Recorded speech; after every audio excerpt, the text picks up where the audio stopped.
Salut les gens, c'est Angel MJ, j'espère que vous allez bien. On est là pour une petite vidéo bonus concernant mon bilan de l'année 2016 en ce qui concerne le cinéma. D'habitude, je fais un bon gros pavé sur mon blog pour dire les films que j'ai aimés et que j'ai pas aimés. Et c'est vrai que cette année, on m'a demandé de faire une vidéo histoire que ce soit un petit peu plus digeste et un petit peu plus interactif. Donc c'est vraiment une vidéo à la cool, je vais essayer de pas faire trop de cuts.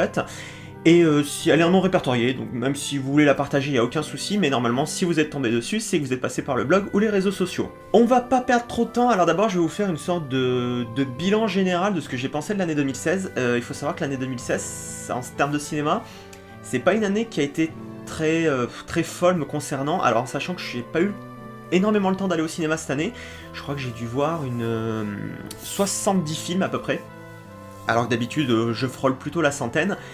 Déjà parce que j'avais pas mal de boulot, fallait que j'essaie de faire décoller mon entreprise, mais surtout c'est qu'il n'y a pas eu beaucoup de films qui me donnaient vraiment envie de sortir de chez moi pour aller au cinéma.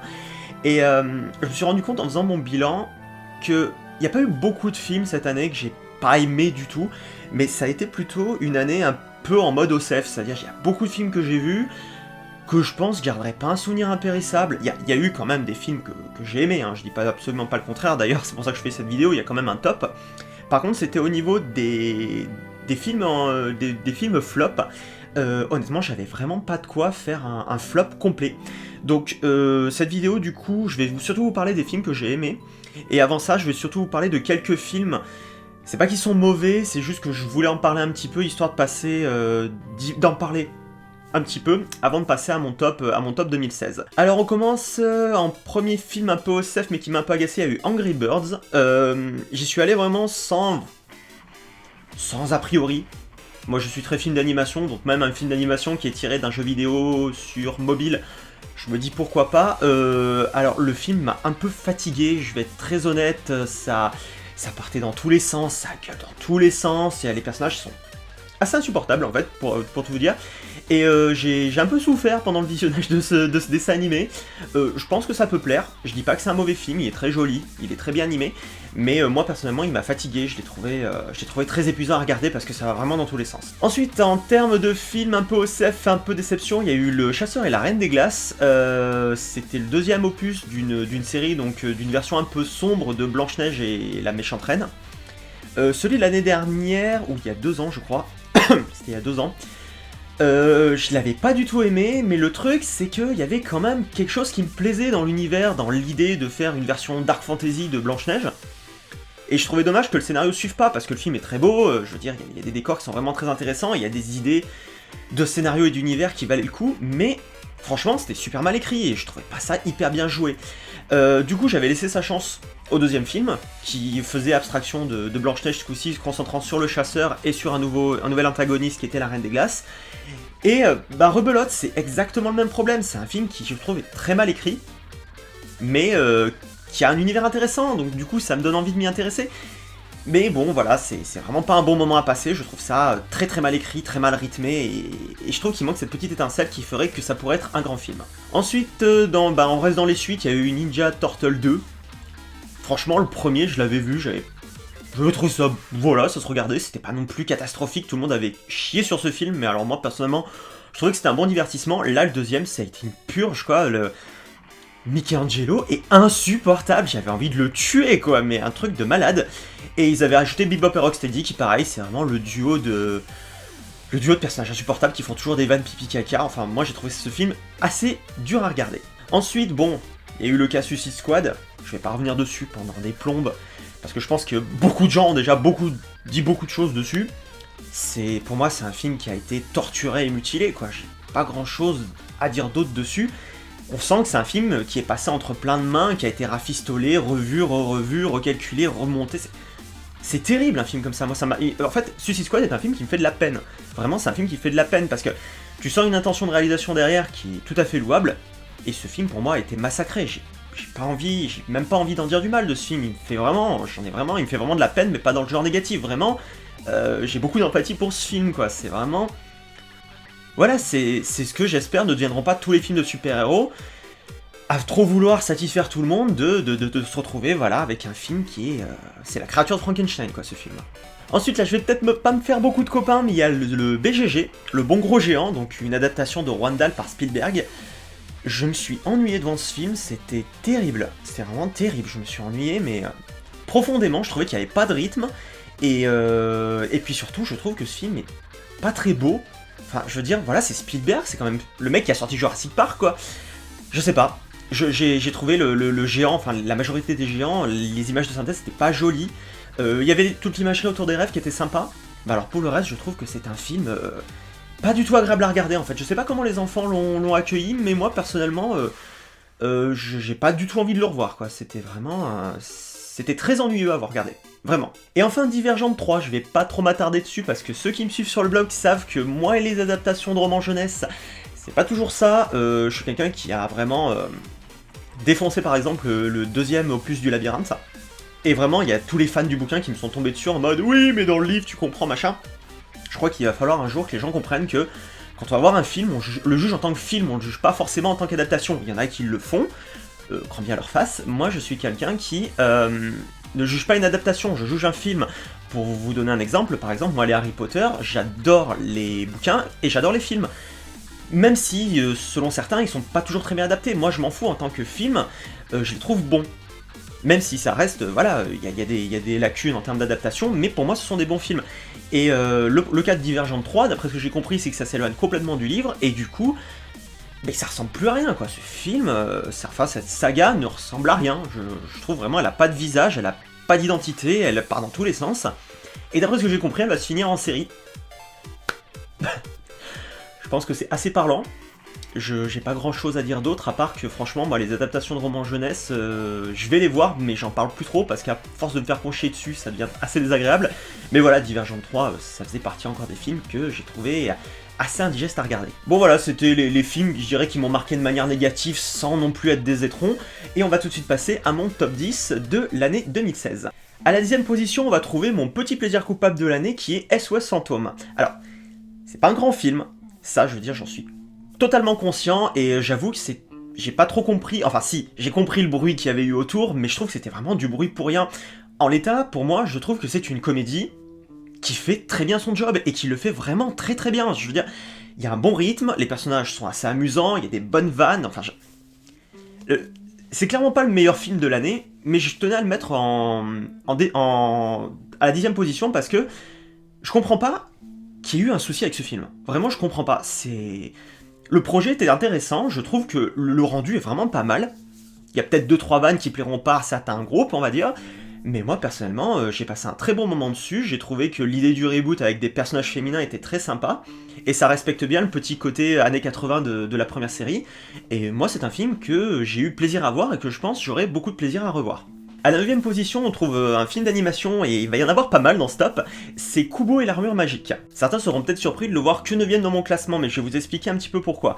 Bon, techniquement, ce film est une merveille. Je trouve ce film est vraiment sublime. C'est un plaisir à regarder, je veux dire, en termes d'animation, en termes de technique, je veux dire, c'est du stop motion, à mon avis, il doit y avoir un petit peu de 3D dedans, mais majoritairement c'est du stop motion, c'est du très bon boulot, il y a une espèce de poésie dans ce film qui m'a vraiment happé, et on sent un vrai respect de la culture japonaise, on sent que c'est fait par des gens qui aiment le Japon, qui aiment ses traditions, qui aiment ses légendes, et vraiment le film est super agréable à regarder, il est très bien doublé, donc moi je l'ai vu en VF, mais la VF était très bonne, je sais que la VO c'est un beau casting aussi derrière, et c'est un film vraiment qui est super agréable à voir.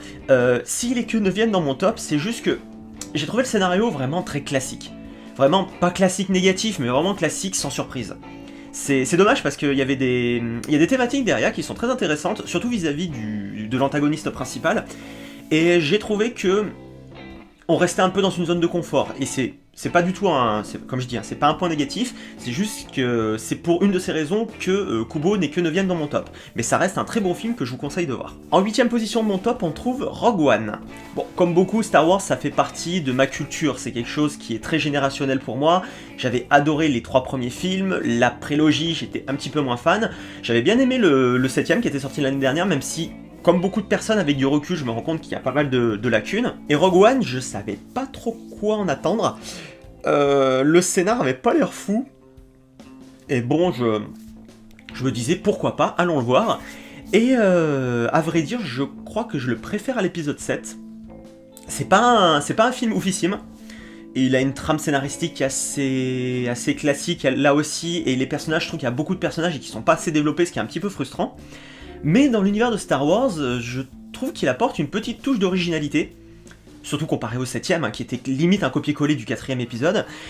Et je trouve que faire le parallèle dans l'univers de Star Wars, finalement Rogue One c'est presque plus un film de guerre. Et j'ai beaucoup aimé cette idée de ce mélange de genres en fait, d'allier l'univers de Star Wars à une trame beaucoup plus centrée sur un conflit qui, bon, on le sait, je vais pas spoiler, ça finit pas forcément bien. Rogue One c'est une mission suicide, tout le monde le sait, dès lors qu'on a vu l'épisode 4 de Star Wars. Et je l'ai trouvé vraiment sympa, je trouve que visuellement il est beau, il est un petit peu lent au début, mais sinon après le rythme est très sympa, la bataille finale, que ce soit à terre ou dans l'espace, je trouvais qu'elle était très bien rythmée, très bien chorégraphiée. Il y a ce qu'il faut de fanservice, sans que ce soit trop putassier, et j'ai vraiment apprécié ce que j'ai vu. Il y a un vrai effort, moi par exemple, j'ai trouvé que les acteurs numérisés, ben, c'était vraiment pas mal. Ça se voit encore un petit peu, parce que je pense que c'était François Thorel qui disait ça. Avec le numérique, on n'arrivera jamais à trouver cette petite étincelle qu'il y a dans les yeux des vrais acteurs, quoi. Je veux dire, un personnage numérique, ça restera un personnage numérique. Mais quand même, je salue le travail. Je veux dire, il y a une vraie réussite là-dedans. Et j'ai pris beaucoup de plaisir à regarder Rogue One. C'est un film qui est plaisant à regarder. Et j'espère qu'il y aura d'autres épisodes en spin-off de ce genre qui développeront l'univers de Star Wars. À la 7ème position de mon top, on trouve les Animaux Fantastiques. Alors, je suis pas très objectif sur ce film parce qu'il faut savoir qu'en fait, la saga Harry Potter, je l'ai découvert en 2016, je veux dire, voilà, c'est...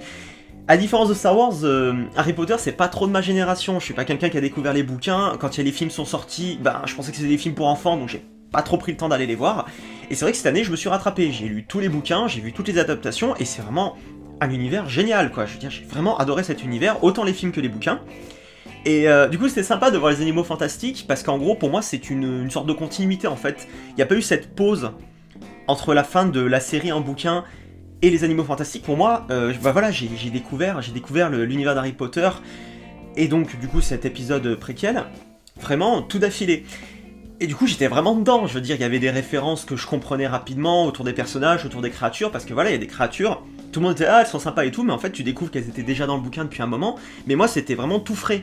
Donc les Animaux Fantastiques, j'ai eu un vrai plaisir à le voir, surtout que voilà, je venais de voir les 7 premiers films Harry Potter, et j'étais vraiment dans la continuité.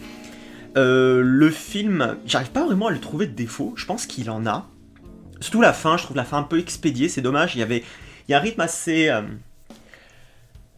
lent en fait dans le film et qui m'a pas déplu du tout, mais je trouve qu'en termes d'imaginaire, les créatures, les décors, tout ça, moi j'étais à fond dedans, j'ai trouvé les personnages super attachants avec un gros coup de cœur pour Queenie.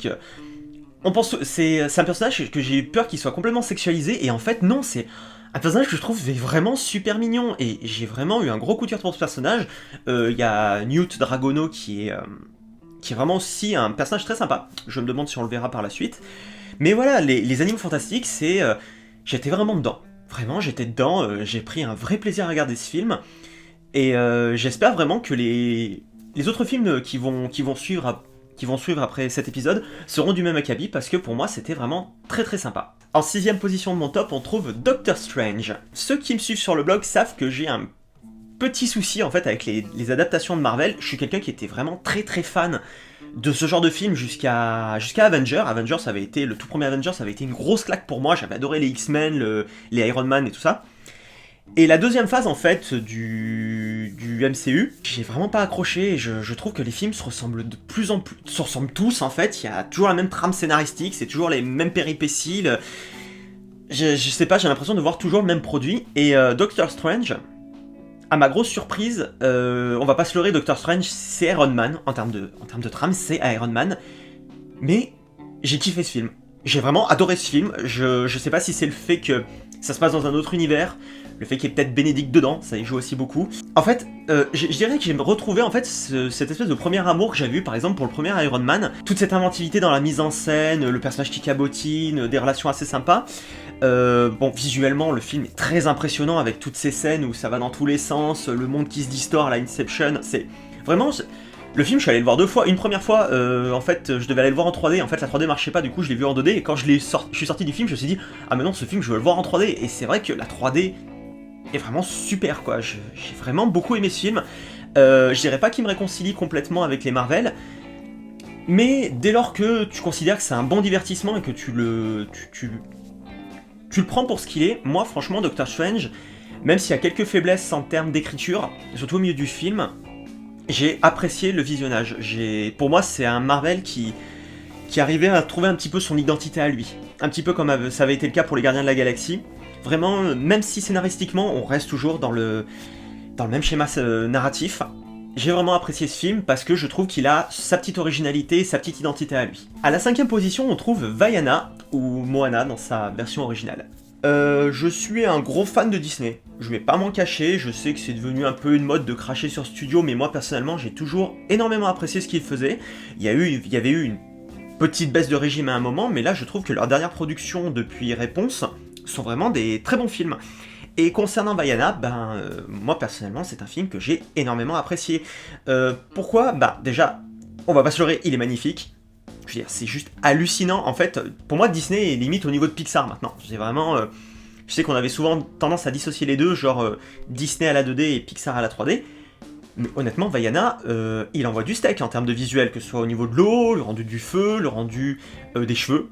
Ça me fait halluciner, hein, le rendu des cheveux maintenant, je me demande les bécanes qu'ils ont pour calculer ça, mais visuellement, ce film est splendide. Franchement, c'est une merveille à regarder, quoi.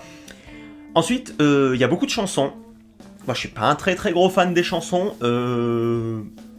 Voilà, je pense que c'est en vieillissant, je pense que les enfants, ils aiment beaucoup ça. Mais étrangement, Vaiana, ça passe bien.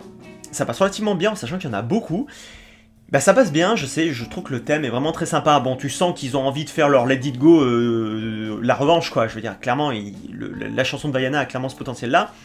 Mais c'est plutôt bien géré, il y a même des chansons que tu trouves un peu hors sujet. Je pense par exemple à la chanson du crabe, mais elle est assez cool. En fait, c'est vrai qu'elle permet de faire une petite pause, enfin, dans la trame. Mais bon, voilà, les chansons, ça peut être un défaut, mais personnellement, ça m'a pas gêné plus que ça. Et après, en fait, Vaiana, ça reste dans la continuité de la Reine des Neiges au niveau des thématiques. On sent que Disney reste dans sa volonté de proposer de nouveaux types de personnages, surtout féminins. Clairement, Vaiana, là, c'est clairement pas une princesse en détresse, hein. Il y a une petite vanne dessus à un moment que fait Maui, donc c'est le demi-dieu qui est avec elle, qui personnellement m'a fait rire en disant qu'elle dit ouais, moi je suis pas une princesse, et puis il dit attends, t'as une robe, t'es une fille, t'as un animal de compagnie, t'es une princesse. Enfin voilà, il y a une vanne comme ça. Comme quoi, Disney aime bien rire de des propres codes qu'il avait lui-même créés. Et en fait, vraiment, Vaiana est dans la continuité de la Reine des Neiges, un petit peu moins maladroit, je dirais. Là, vraiment, j'ai vraiment trouvé que le message du film était assez maîtrisé au niveau de ce qu'il cherche à véhiculer. Après, je dirais que peut-être le seul souci de Vaiana, en fait, c'est que c'est, comme je disais, c'est la Reine des Neiges, mais sans l'effet de surprise. En fait, la Reine des Neiges, je pense qu'à l'époque, avait surpris parce que c'était assez audacieux vis-à-vis de la manière de traiter les personnages. L'histoire restait dans un cheminement classique de film d'animation, mais il y avait des bonnes surprises. Et en fait, Vaiana, c'est juste une sorte de concrétisation de ces thèmes-là. Mais voilà, je dirais, c'est peut-être juste ça qui manque peut-être à Vaiana, c'est ce petit côté original qui avait fait, je dirais, la marque de fabrique de la Reine des Neiges. Là, on sent qu'on est dans une continuité, qui est une bonne continuité, personnellement. Je trouve que les thèmes qui sont vraiment intéressants dans le film, les thèmes sont vraiment intéressants, surtout pour un public qui peut être éventuellement jeune. Et je trouve que c'est vraiment super que Disney continue sur cette voie, mais on en reparlera un petit peu plus loin. En 4ème position, on reste dans les films d'animation avec Le Monde de Dory. Le Monde de Dory. Je crois que ce film fait pas trop l'unanimité sur internet, mais moi personnellement je l'ai beaucoup aimé. Je suis un gros fan du Monde de Nemo de base. C'est un film que j'ai beaucoup vu parce que non seulement je le trouvais très émouvant, mais en plus je le trouvais très drôle, surtout grâce à Dory. Et en fait, ce que j'aime énormément dans cette suite, c'est que c'est une suite, mais elle se réinvente en fait. Elle se réapproprie les codes du film d'origine, et en crée quelque chose de nouveau. Pour vous donner un exemple, il y a quelque chose que j'ai énormément apprécié dans Dory, c'est qu'à la base, Marin et Nemo sont en gros l'élément dramatique du premier film et Dory l'élément comique, et là dans ce film, ils ont complètement inversé. C'est Dory qui devient l'élément dramatique du film, et Nemo et Marin qui deviennent un aspect comique du film. Et j'ai beaucoup aimé ça. Et il y a encore dans le film quelque chose qui m'a beaucoup plu, c'est cette espèce de pudeur et d'intelligence dans l'utilisation du personnage de Dory, qui, il ne faut pas l'oublier, est un personnage handicapé. Je veux dire, c'est clairement, elle est montrée comme un personnage handicapé, surtout dans les phases où elle est enfant. Clairement, là, le comportement de ses parents On sent qu'il aime, mais clairement c'est le comportement de parents qui ont un enfant handicapé. Et en fait, c'est intéressant de se dire, un personnage qu'on trouve drôle dans un film, là on en fait un personnage un peu dramatique. Et je sais qu'il y a une scène vers la fin du film, un petit peu vers la fin du film, quand Dory est... Une scène avec Dory, je vais pas vous spoiler, mais moi ça m'a fait quelque chose, quoi. Vraiment, il y a une intelligence et une sensibilité dans l'utilisation du personnage que j'ai beaucoup apprécié, et à côté de ça, t'as Marin et Nemo qui sont super drôles, je veux dire, vraiment. Nemo est vraiment drôle, il bolosse son père dans tous les sens, c'est vraiment super drôle, et puis il y a des personnages, mais genre Gérard, comment oublier Gérard, quoi, Gérard, Hank, et puis Becky qui est ma grande préférée de ce film, rien que de penser à sa tronche, ça me fait rire, non mais Dory, vraiment, c'est une bonne suite, c'est vraiment une suite que j'ai vraiment appréciée, je trouve que le film a un très bon rythme, il est drôle, il est touchant, il est sublime, comme d'habitude, hein, c'est Pixar, on va pas soulever des évidences, mais ouais, le monde de Dory, c'est un gros coup de... Pas un petit non, c'est un gros coup de cœur de l'année. À la troisième position, et je sens que ça va faire parler, c'est Deadpool. Alors, le cas Deadpool est assez particulier. J'entends vraiment tout et son contraire concernant ce film. Il y a beaucoup de gens qui l'ont aimé, dont je fais partie, sinon je l'aurais pas mis troisième, et il y a plein de gens qui ne l'aiment pas, qui se disent déçus de ce film, qui trouvent qu'il va pas assez loin, ou alors qu'il est pas assez fidèle aux comics, mais ça, je pense que vous l'avez compris, la fidélité avec les œuvres d'origine, moi je m'assois dessus et je m'en fous. Mais me concernant, Deadpool, ça a été un grand moment de rigolade. Vraiment, je me suis vraiment diverti devant ce film. Je l'ai trouvé très bien rythmé, l'humour un peu potache m'a beaucoup plu. Je comprends que certains aimeraient que ça aille un petit peu plus loin dans le trashouille. Moi, je trouve que c'est déjà pas mal. J'y suis allé avec une personne qui est assez sensible au trash. Je peux vous dire qu'elle a pas trop apprécié le film. Mais ouais, En fait, Deadpool, c'est un petit peu comme Doctor Strange, mais...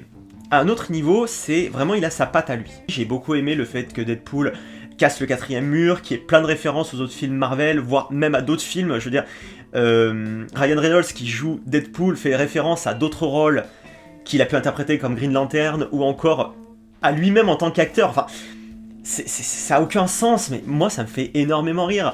Genre, il dit que ouais, Ryan Reynolds de toute façon il a pas réussi parce que c'est un bon acteur, c'est en gros parce qu'il a une belle gueule. Je veux dire, l'acteur qui dit ça de lui-même dans le film, enfin... Moi, c'est un humour auquel je suis sensible. Je dis pas que c'est le meilleur humour du monde, mais c'est un humour auquel je suis sensible.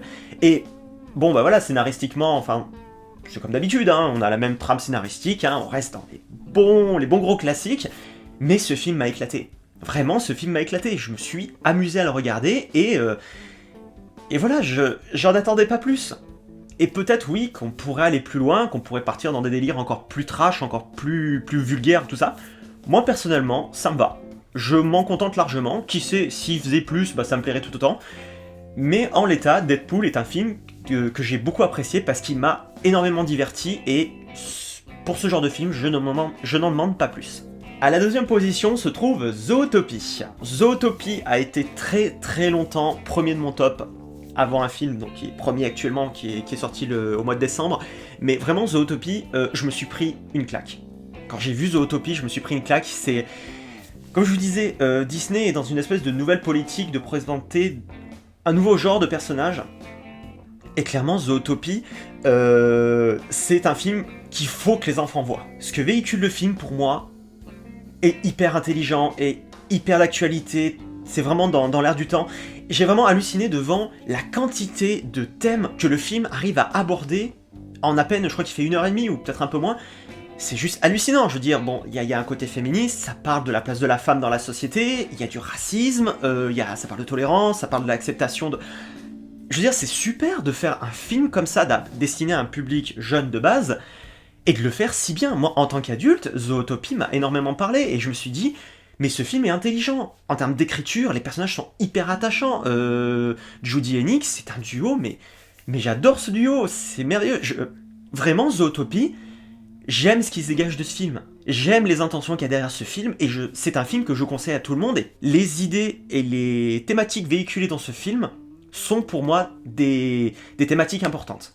Et je trouve ça super que Disney ait pris l'initiative de le faire au travers d'un film d'animation. Zootopie, c'est vraiment un gros coup de cœur, je le regarde encore et encore sans jamais m'en lasser, vraiment c'était une belle réussite de la part des studios Disney, et j'espère qu'il y aura vraiment d'autres productions de ce genre-là venant du studio. Et enfin, à la première position se trouve Premier Contact. Bon, alors là, On est vraiment dans la non-objectivité totale. En fait, Premier Contact est sorti au mois de décembre. Je suis sorti du film, je me suis dit, ok, c'est bon, ce film, même s'il y a d'autres films qui sortent, c'est mort. Il est premier de mon top. J'ai adoré ce film. Mais vraiment, je l'ai adoré. Il faut savoir que j'aime beaucoup la SF. Et la SF est un genre cinématographique qui souffle le chaud et le froid. Des fois, c'est sympa. Des fois, ça l'est beaucoup moins. Et vraiment, Premier Contact m'a agréablement surpris. C'est un film qui a sa propre ambiance, qui a son propre rythme. Je pense qu'il y a beaucoup de gens qui ne l'aimeront pas parce qu'il est lent. Moi, j'ai beaucoup aimé le rythme de ce film. J'ai adoré l'ambiance, l'atmosphère de ce film.